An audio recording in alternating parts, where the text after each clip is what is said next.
이제 겨울도 끝자락이니까 조금만 힘내시기 바랍니다.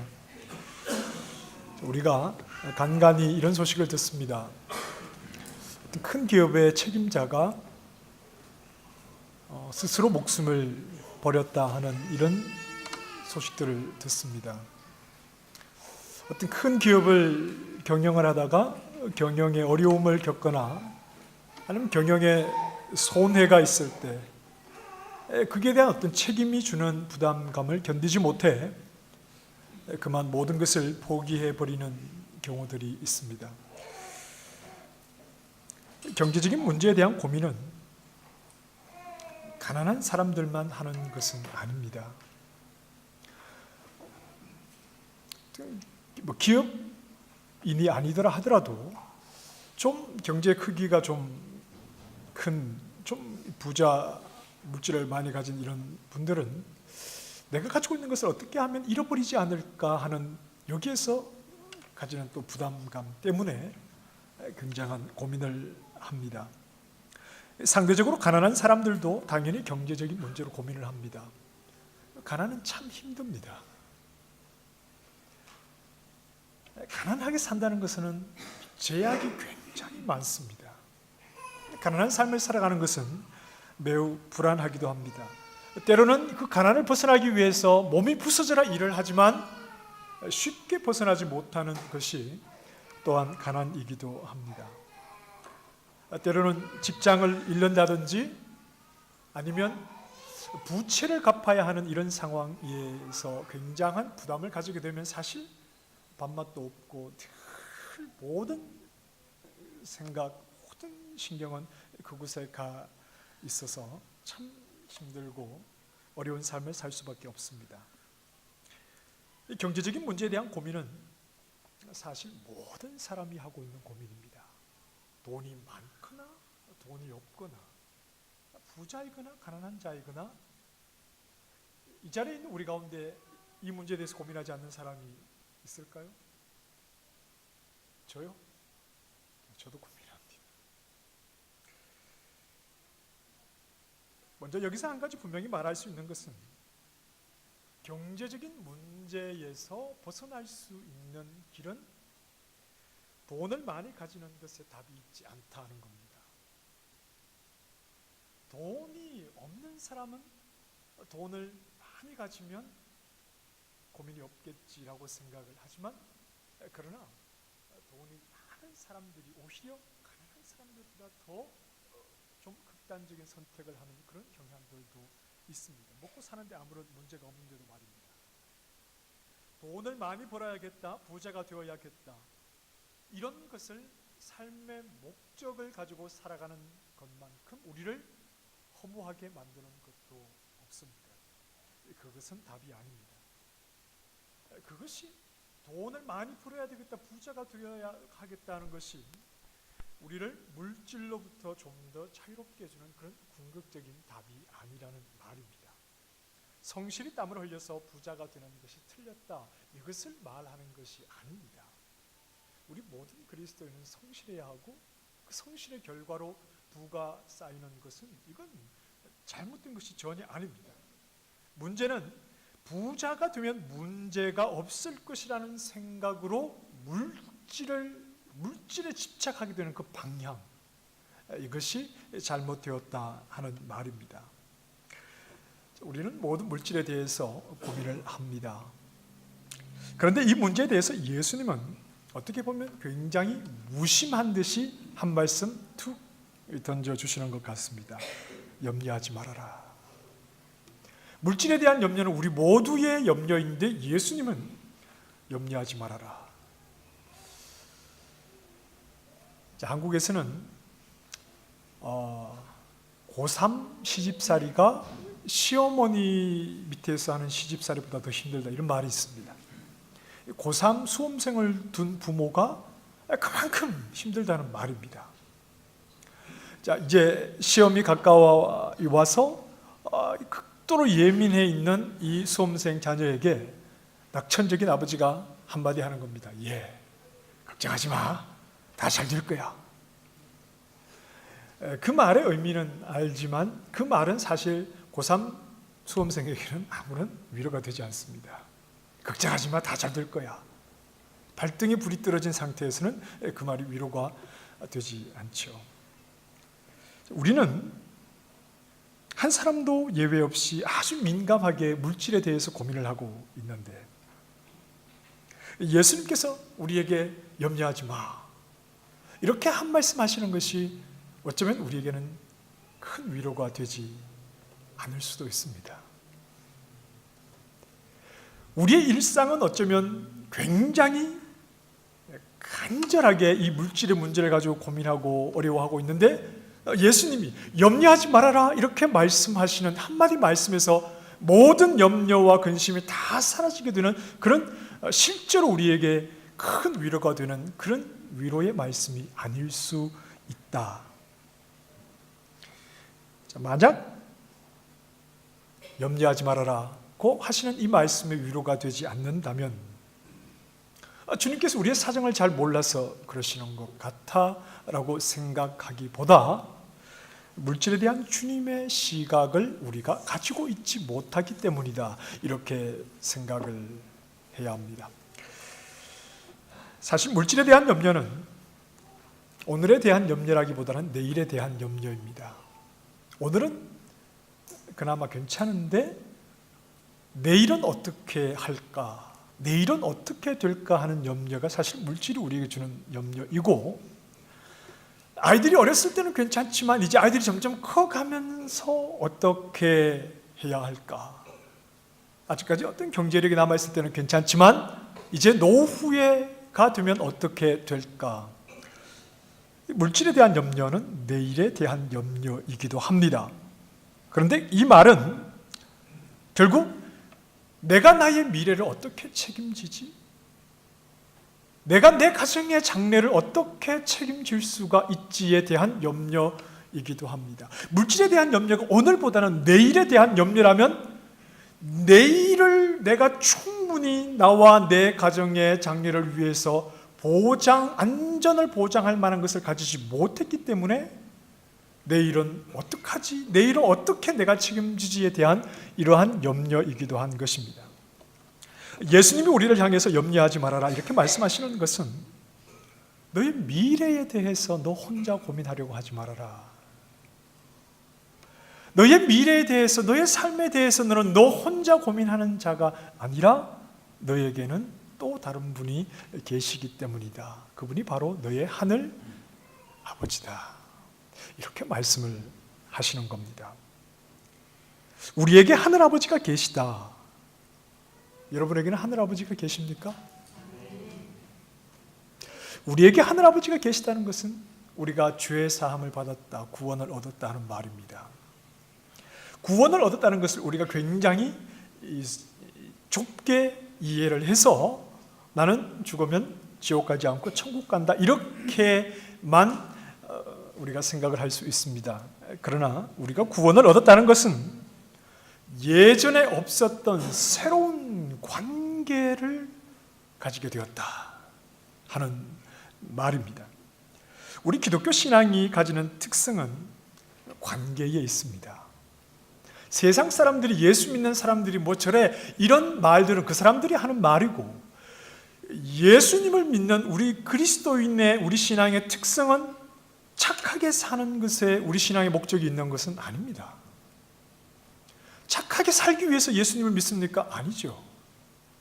우리 그리스도인이 가지는 우리 신앙의 특성에는 바로 이 관계에 있는 겁니다. 모세가 신명기 13장에서 하나님의 율법을 그의 백성들에게 주면서 하나님께서 자기 백성들에게 율법을 주신 목적이 하나님을 알지 못하는 세상 사람들보다 더 나은 도덕적인 나라를 완성하기 위해서 이것을 주셨다, 이렇게 말씀하지는 않습니다.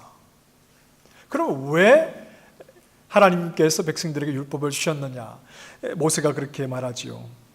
율법을 지키는 것은 하나님을 사랑하는 사랑의 표현이라는 겁니다. 율법을 잘 지켜서 다른 나라보다 더 성숙한 도덕을 가진 나라를 꾸미기 위해서 하나님이 율법을 주신 것이 아니라, 그들에게 율법을 누가 주었느냐? 하나님이 주셨죠. 그 율법을 왜 지키느냐? 도덕적인 완성? 그게 아니라 나를 구원하시고 나를 저 종된 자리에서 건져주시고 나를 구원하신 그 하나님을 사랑하는 사랑의 표현, 보이지 않는 하나님, 그러나 그 하나님을 내가 분명히 사랑한다는 사랑의 표현이 뭐냐? 그분이 주신 말씀을 즐거이 순종하는 것, 바로 주님과의 관계에 있다는 겁니다. 여호와 하나님을 믿는 우리의 신앙은 하나님을 사랑하는 것, 그리고 내가 그분을 사랑하니 그분의 말씀 한마디를 소홀히 여기지 않고 사랑하는 마음을 말씀에 순종함으로 표현하는 것, 우리의 모든 것은 하나님과의 관계에서 나와야 하는 겁니다. 이것이 바로 우리 신앙의 중심이지요. 죄사함을 받았다는 말은, 내가 구원을 받았다는 말은 주님 하나님과의 관계가 다 끼어져 버렸는데, 그래서 하나님과 원수라고 하는 이런 끔찍한 관계가 원래 우리의 관계, 하나님과 아무런 관계도 없는 이런 관계였는데, 예수 그리스도 안에서 우리가 구원함을 얻어서 이제 착한 사람으로 살아야지, 이것이 우리 신앙의 뿌리요 근거가 아니라 하나님과의 새로운 관계 속에서 살아가게 되었다. 그 하나님을 사랑하는 사람이 되었다. 그래서 그 하나님의 말씀을 소중히 여기는 자가 되었다. 바로 그 하나님은 나의 아버지가 되시고 나는 그분의 아들이 되는 이런 새로운 관계 속에서 살아가고 있다 하는 것이 내가 그리스도인이 되었다 하는 말의 뿌리가 되는 그런 의미이겠죠. 성경이 말하는 아버지, 그 아버지의 모습을 가장 잘 보여주는 곳은 누가복음 15장에 우리가 흔히 말하는 탕자의 비유, 집을 나갔다가 정신 차리고 다시 돌아온 둘째 아들의 비유, 이 탕자의 비유에서 우리가 예수님을 믿어서 믿음의 생활을 하면서 새로운 관계, 아버지와 아들의 관계가 어떻게 형성이 되었고 그것이 주는 의미가 무엇인가 하는 것을 잘 말해주고 있습니다. 여러분 성경 가져오셨으니까 누가복음 15장으로 한번 가보십시다. 직접 눈으로 보고 확인을 해보시기 바랍니다. 우리가 잘 아는 말씀입니다만 누가복음 15장, 먼저 이 아들은 아버지의 품 안에 있지만 가장 먼저 하는 일은 아버지의 존재를 부정하려고 하는 겁니다. 자, 누가복음 15장 12절 말씀을 보시면 아버지의 재산 중에 내게 돌아올 몫을 주시오, 이렇게 아버지에게 요구를 합니다. 이 말의 의미를 좀 적나라하게 표현하자면 아버지가 돌아가셨다 생각하시고 어차피 나에게 돌아올 것이니까 나에게 주십시오, 이런 말입니다. 어차피 제 것인데 아직은 아버지가 살아계셔서 아버지의 것이지만 아버지 돌아가셨다 생각하시고 그냥 저에게 주십시오, 이런 말이죠. 이 아들은 이제 더 이상 자신의 미래를 아버지의 그늘 아래 두지 않겠다는 겁니다. 아버지가 없다고 생각을 하고 아버지의 소유를 내가 가지고 내가 가진 소유로 나의 미래를 한번 책임져 보겠다 하는 것이 이 아들이 가진 마음입니다. 그래서 아버지를 떠난 아들에게 어떤 결과가 찾아옵니까? 성공입니까? 실패입니까? 실패입니다. 무엇에 대한 실패입니까? 자기 힘으로 자기의 미래를 책임지겠다는 것에 대한 것은 실패다. 이 실패는 아들의 신분을 바꾸어 놓았습니다. 19절 말씀 한번 보시겠습니까? 아들이 아니라, 더 이상 아들이 아니라 품꾼들 중에 하나로 밖에는 자신을 생각할 수 없었죠. 왜냐하면 아버지를 없는 것으로 자기는 여겼으니까요. 아버지를 이미 돌아가신 것으로 여겼으니까요. 그리고 아버지가 아니라 내가 아버지에게서 받아 가진 내가 가진 것으로 내 미래를 열어나가겠다라고 생각을 했으니까요. 그러나 실패로 끝난 그 순간 그는 더 이상 아버지를 말할 수 없는 그런 자리에 이르게 되었다는 말입니다. 자, 그런데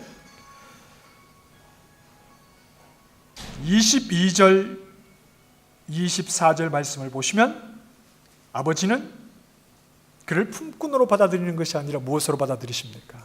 아들로 받아줍니다.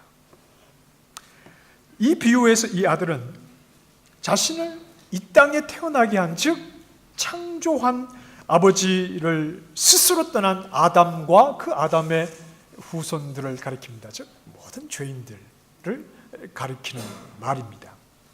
자격 없는 죄인이 아버지의 아들이 된 것은 둘째 아담으로 오신 예수 그리스도의 공로로 구원을 얻어서 오직 은혜로 하나님의 아들이 된 것을 말하지요. 이 구원을 얻은 우리는, 예수 그리스도의 공로로 구원을 얻은 우리는 이제 아버지와 아들이라고 하는 이 새로운 관계 속에서 살아가게 되었다라고 하는 겁니다. 아들이 왜 아버지의 품을 떠났습니까? 자신의 미래를 자신의 힘으로 살아보겠다는 데 있습니다. 그러나 그 결과는 실패였죠. 하지만 자격 없던 그가 아들의 신분을 은혜로 얻게 되었을 때 무엇이 보장되었습니까? 무엇이 회복되었습니까? 그의 미래가 회복되었습니다.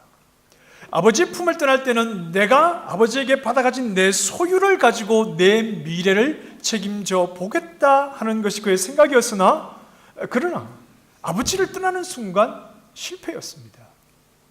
하지만 은혜로 그가 다시 아들이라고 하는 신분을 회복하게 되었을 때는 그의 모든 미래가 보장이 되었다는 말입니다. 왜냐하면 아버지가 계시기 때문입니다. 자, 그럼 한번 질문해 봅시다. 이 아들이 아버지의 품을 떠나서 재산을 가지고 나아가서 다 탕진해 버렸을 때 그에게는 소유가 있었습니까? 없었습니까?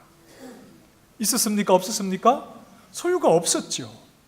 소유가 없으니 더 이상 미래에 대한 꿈을 꿀 수가 없게 되었죠. 자, 그런데 이 아들이 다시 아버지 품에 돌아오게 되었고 아버지의 아들이라고 하는 신분을 은혜로 얻게 되었을 때 그에게는 소유가 있습니까? 없습니까? 있습니까? 없습니까? 없잖아요. 여전히 없지 않습니까? 아버지 것 아닙니까? 아버지 것을 달라고 해서 이미 다 써버렸고 다시 아들이라는 신분을 얻었지만 자기 소유가 있습니까? 없습니까? 없습니다.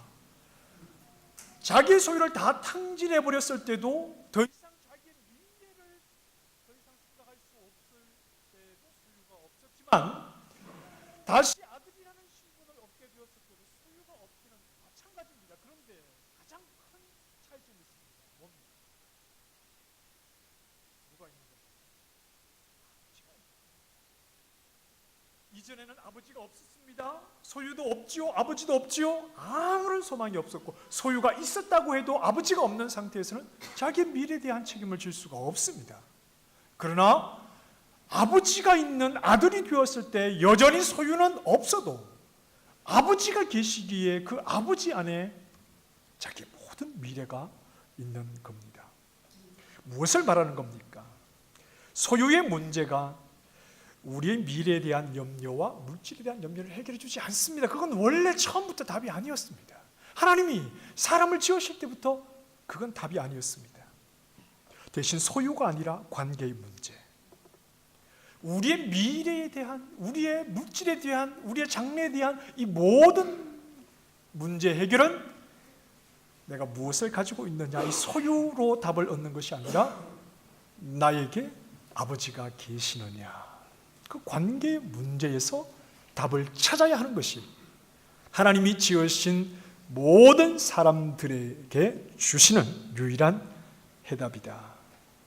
나에게 아버지가 계시느냐의 문제가 물질과 장래와 미래에 대한 모든 염려로부터 우리를 자유롭게 해주는 예수님이 바라보시는 시각이었다 하는 겁니다. 그래서 예수님은 염려하지 말아라. 누구에게 이 말씀을 하십니까? 누가 있는 사람에게? 아버지가 있는 사람에게. 아버지가 있는 사람에게 염려하지 말아라 이렇게 말씀을 하시는 것이지 그냥 염려하지 마, 잘 될 거야 이렇게 말씀하시는 것이 아니라는 말입니다. 예수님께서 물질과 미래에 대해서 고민하는 우리들에게 염려하지 말라고 말씀하시는 이유는 내가 복 줄게, 나는 부자니까 모든 걸 줄게, 넉넉하게 채워줄게, 그냥 막연하게 이렇게 말씀하시는 것이 아니지요. 너희에게는 아버지가 계시지 않느냐, 너희에게는 하늘아버지가 계시지 않느냐, 너희에게 계신 아버지만이 너희의 모든 미래를 책임져 주시는 분이다.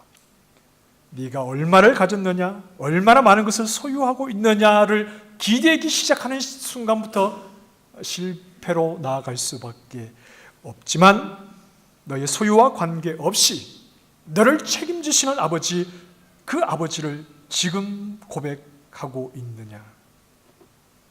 소유가 아니라 나를 아들로 불러주시는 아버지와의 관계를 말하는 그 믿음에 물질과 미래에 대한 모든 염려를 다 맡겨버려라, 이렇게 말씀을 해주시는 겁니다. 물질 세계 속에서 물질로 살아가는 사람들에게 이것은 해답이 될 수가 없습니다. 그러나 눈에 보이는 물질 세계 속에서 물질을 가지고 살아가지만 보이지 않는 하나님의 살아계심과 예수 그리스도의 대속의 은혜로 하나님이 나의 아버지가 되셔서 원래 하나님이 아담을 지으실 때 의도처럼 그분 품 안에 있는 우리를 그분이 책임지신다는 것을 물질이 아니라 믿음의 눈으로 바라볼 수 있는 사람에게는 이것이 물질 세상에서는 답을 찾을 수 없는 유일한 해답이라는 것을 분명히 고백할 수 있다는 사실입니다. 그렇다면 우리의 일은 더 많이 가지려고 하는 것에 있어서는 안 됩니다. 그것이 아니라 아버지를 신뢰하고 그 아버지에게 순종하는 것이 바로 아버지의 아들, 아버지의 자녀인 우리의 일입니다. 그분을 향한 순종은 나의 이해와 생각을 앞선다는 것을 생각을 해야 합니다. 내가 이해하고 내가 동의하니까 그 다음에 순종하는 것이 아니라, 순종은 늘 나의 이해와 나의 판단을 앞선다는 사실을 알아야 합니다. 창세기 2장에서 하나님이 아담에게 선악을 알게 하는 나무의 열매를 따먹지 말라 명령을 하셨습니다. 그 내용을 아담이 이해했습니까? 아담이 동의했습니까? 그것은 그리 중요하지 않습니다. 피조물은 창조주를 다 이해할 수 없습니다. 피조물이 창조주를 다 이해하면 그분은 창조주가 아니셔야 합니다. 창조주는 피조물에게 이해와 동의를 구하시는 분이 아닙니다. 우리는 사람을 너무 대단하다고 생각하면 안 됩니다. 내가 모든 것의 중심이 되려고 해서는 안 됩니다. 피조물은 창조주가 피조물에게 동의와 이해를 구하는 그런 존재가 아닙니다. 창조주를 향한 신뢰, 그리고 그분을 의지하기를 우리를 지으신 하나님은 우리에게 요구하시는 겁니다. 자, 그런데 뱀이 하와와 아담을 부추긴 것은 저 열매를 따먹으면 너도 누구와 같이 된다고 했습니까? 하나님과 같이 될 것이다. 그 유혹을 따라서 열매를 따먹었을 때 이들은 정말 하나님처럼 되었습니다. 아담과 하와는 정말 하나님처럼 되었습니다. 스스로 하나님을 대신하게 되었습니다. 하나님이 채워주시고 하나님의 장래의 모든 길을 열어주시는데 그것이 아니라 아담의 유혹을 듣고 정말 그렇게 해버리니까 하나님처럼 되었습니다. 뭐가요? 이제는 하나님이 하시던 일을 자기 자신이 해야 하는,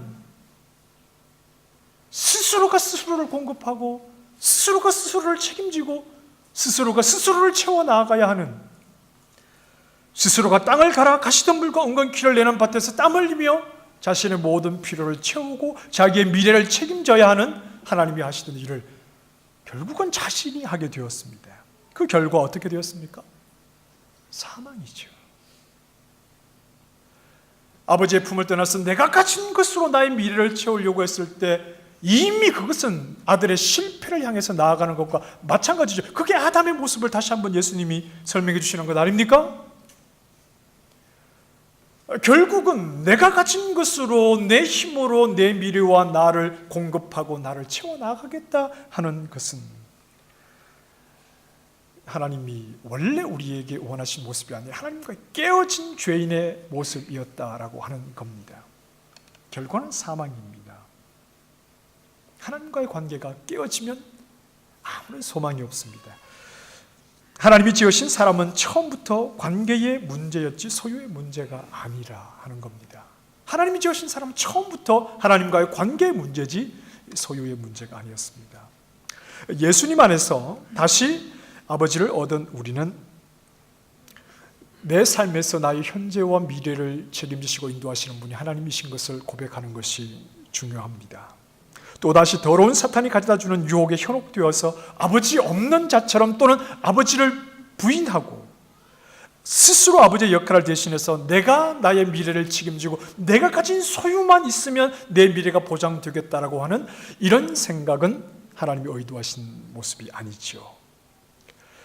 우리는 하루하루를 아주 성실하게 살아가야 합니다. 왜냐하면 물질에 집착하기 때문이 아니라 돈을 한 푼이라도 더 모으려고 하기 때문이 아니라 오늘 하루도 아버지께서 나를 인도하고 계신 것을 믿기 때문입니다. 지금의 상황이 내 이해를 벗어날 수 있습니다. 아무리 이해를 하려고 해도 지금의 상황이 이해가 안 돼요. 지금의 상황이 내가 요구하는 것이 다 채워지지 않은 상황일 수도 있습니다. 그래도 아버지는 내 이해와 내 요구, 내 동의를 구하지 않고 그분의 계획을 따라 우리를 인도하고 계시기 때문에 그 아버지의 성실한 인도하심을 따라서 지금 내가 놓인 상황, 내가 처한 상태, 그것을 최선을 다해서 성실하게 살아가는 것이 중요하다는 겁니다. 예수님 안에서 우리를 불러주시기 전에 태도를 따라서 살아가서는 안 되지요. 아버지 없는 옛 습관, 옛 모습을 따라 아버지의 품을 떠난 그 둘째 아들과 같은 그러한 생각을 가지고 살아가서는 안 됩니다. 우리 하나님과 우리의 관계를 깨뜨리는 일에 최선을 다하는 존재가 바로 더러운 사탄인데 그 사탄이 심어주는 세상에 여러 물질 중심적인 생각, 그것에 현혹되어서 아버지와의 관계가 회복되었음에도 불구하고 아버지 없는 자처럼 그렇게 소유의 문제를 가지고만 문제를 해결하려고 해서는 안 된다 하는 사실입니다. 사탄은 지금도 우리의 귀에다 대고 네가 스스로 하나님이 되라고 말합니다. 아버지가 없이, 하나님이 없이 네가 스스로 가진 것으로 너의 미래를 개척해보라고 말합니다. 아버지의 품을 떠나 스스로 네가 가진 것으로 너를 만족시키고 네가 가진 것이 많으면 아버지 없이도 살아갈 수 있을 테니까 걱정하지 말라고 우리 귀에다 대고 계속해서 소근거리고 있습니다. 우리에게는 하늘아버지가 계십니다. 하늘아버지 없이 우리는 아무 의미가 없습니다. 우리는 예수 그리스도 안에서 아버지와 아들의 회복된 관계, 그것을 중요하게 여기고 있기 때문입니다. 우리에게는 아버지가 계시지요. 그리고 우리는 그 아버지를 신뢰해야 합니다. 그분은 아주 성실하신 분입니다. 우리 아버지는 아주 성실하신 분입니다. 아버지께서 나의 모든 미래의 걸음을 인도해 가시는데 그 사실을 부정하고 현실에 대한 지나친 염려,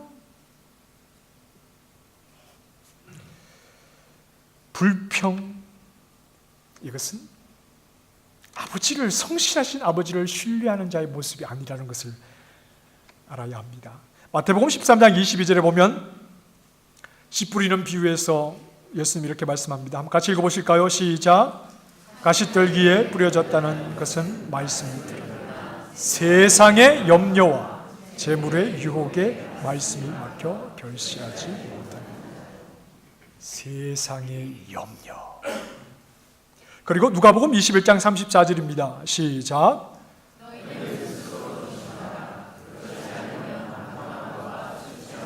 생활의 염려로 마음이 둔하여지고 뜻밖의 그날이 있다.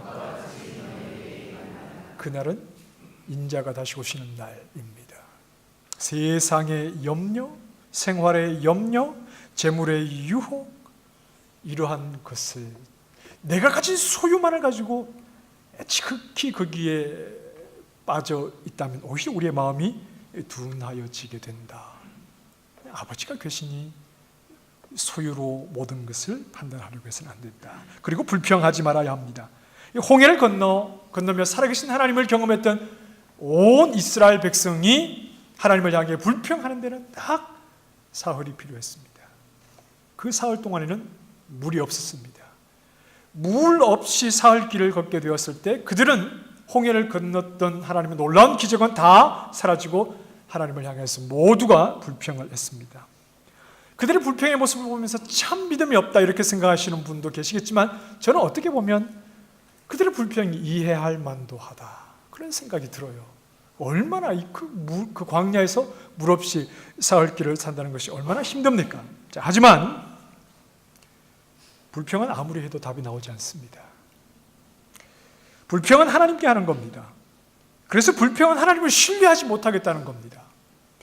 신앙은 관계의 뿌리를 두고 있는데 나의 아버지신 그 하나님을 신뢰하지 못하겠다는 불평, 이 불평으로는 아무것도 얻을 수가 없습니다. 불평을 할 수밖에 없는 상황을 이해는 할 수 있다고 하더라도 불평의 말을 내뱉는다면 우리는 아버지를 신뢰하고 아버지로부터 모든 것을 공급받는 사람들인데 그 불평을 통해서는 어떤 것도 얻을 수가 없다 하는 사실입니다. 이 땅에서 우리가 얻는 최고의 소유는 무엇입니까? 진정한 우리의 자산은 무엇입니까? 하늘아버지입니다. 그건 우리 힘으로 얻은 것이 아니라 하나님의 은혜로 그 하늘아버지, 보이지 않는 그분이라고 해서 내가 가진 그것보다 소홀히 여기거나 그분을 의심하거나 그분을 불평하는 모습은 믿음의 사람의 모습이 아닙니다. 당장의 물질의 문제, 그것에서 눈을 돌려 아버지를 인정할 수 있어야 합니다. 그리고 그분을 신뢰할 수 있어야 합니다. 그분을 신뢰하는 마음이 회복될 수 있어야 합니다. 그리고 나를 인도해 가시는 그분의 성실하심을 의심해서는 안 됩니다. 비록 사흘길을 광야의 길을 걸어도 물이 없다고 하더라도 그 자리에서 불평할 것이 아니라 하나님을 향한 신뢰, 그 신뢰 속에서 묵묵하게 믿음으로 하나님을 바라보는 모습이, 그리고 오늘 주어진 상황 속에서 최선을 다해 살아가는 것이 바로 아버지와 함께 걸어가는 우리의 모습이라는 사실이지요. 염려하고 불평하기보다 아버지를 고백하는 믿음이 우리 안에 더 커지기를 원합니다. 물질, 나의 미래, 그것을 가지고 염려하고 근심하는 그것보다 아버지를 신뢰하는 믿음이 우리 안에 더 커지기를 원합니다. 그 성실하신 하나님이 우리의 믿음을 통해서 하나님의 하나님 되심을 나타내시기에 늘 내가 가진 물질이 아니라 아버지와의 그 관계 속에서 힘을 얻는 믿음의 종들이 될 수 있기를 바랍니다. 아버지가 살아계신 것, 그분이 성실하신 것, 그분이 내 삶을 책임지고 인도해 가시는 것, 그것에서 안심할 수 있는 믿음을 가지고 더욱더 하나님을 바라보고 하나님을 의지하는 신실한 하나님의 자녀들이 다 되시기를 주님의 이름으로 축원합니다. 기도하겠습니다.